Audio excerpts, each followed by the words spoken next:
would compel it. Wow. Bill, Rich, thanks. Rich Edson leading our coverage. Thank you from the State Department. More on this now with Mike Pompeo, former Secretary of State and a Fox News contributor. We are so glad to have you here this morning. I just want to take you back to May of 2020 and what the media was saying about this idea. The New York Times headline, Senator Tom Cotton repeating a fringe theory. USA Today says Trump is saying this, but there is no evidence. And even the Washington Post said that this is possibly media misinformation from conservatives. So here we are a year later. The reason I always paid attention to I always paid attention to what you were saying, but on this in particular, you were in a position to possibly know about this intelligence. Is there anything you can say today that perhaps you weren't able to say a year ago? Well, Dana, we spent a lot of time working on this problem set. In January, we were able to declassify a whole lot of material that I knew about much earlier. I made remarks over a year ago now, in early May of 2020, talking about this risk, and it was outrageous. It was outrageous to see scientists, even U.S. government scientists, who were denying this when they surely must have seen the same information that I had seen. That includes certainly Dr. Fauci as well. Mm-hmm. We need to know what happened here.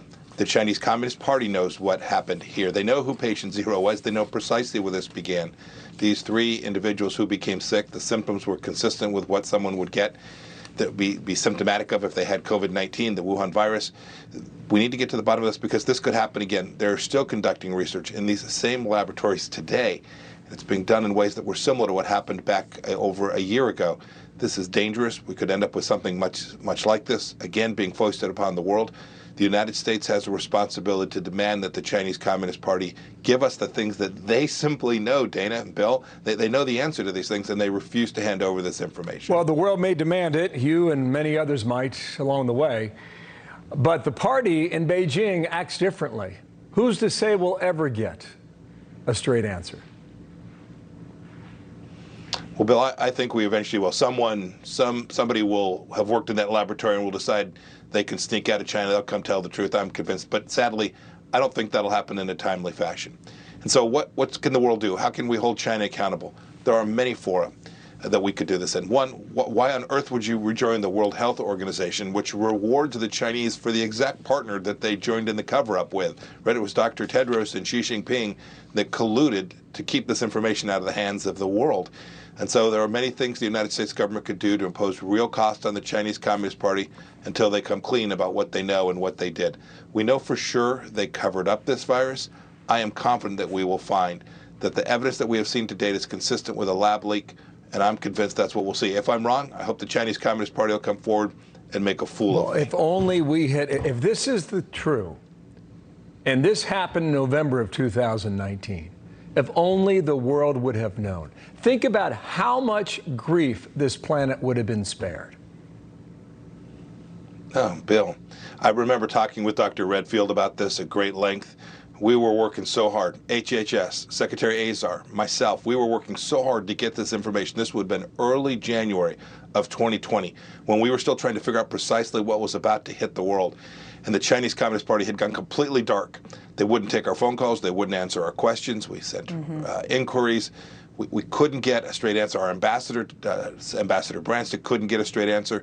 The Chinese Communist Party clearly knew they had a problem. They didn't want the world to know it.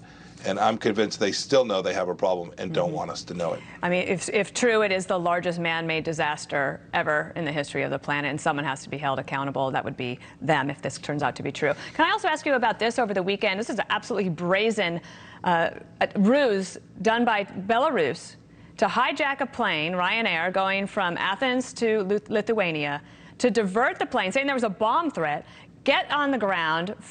4 Russian citizens are then taken off the plane, and then you had this opposition leader to the Belarus president basically arrested and thrown in jail. So Anthony Blinken, who now has the Secretary of State position, said this: "We strongly condemn the Lukashenko regime's brazen and shocking act to divert a commercial flight and arrest a journalist. We demand an international investigation and are coordinating with our partners on next steps. The United States stands with the people of Belarus."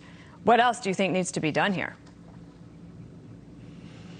Dan, there's lots of things the administration could do. In the first instance, this is the EU's responsibility. This was traveling across 2 European places. They have lots of influence. NATO has the ability to do things as well. There are multiple entities that could take real action to impose costs on Lukashenko and the Belarusian leadership that demanded this. It's pretty outrageous to pull a commercial airplane out of the air just to get your hands around a journalist. This wasn't like there was a terrorist on the plane. This wasn't like there was immediate threat to anybody on the airplane. This sounds like this was an effort just to get at someone who was going to say something they didn't like. Sir, thank you for your time. Hope you come back real soon. Mike Pompeo. Bill, Dana, thank you all very much. You bet. We're going to follow the story out of China, see where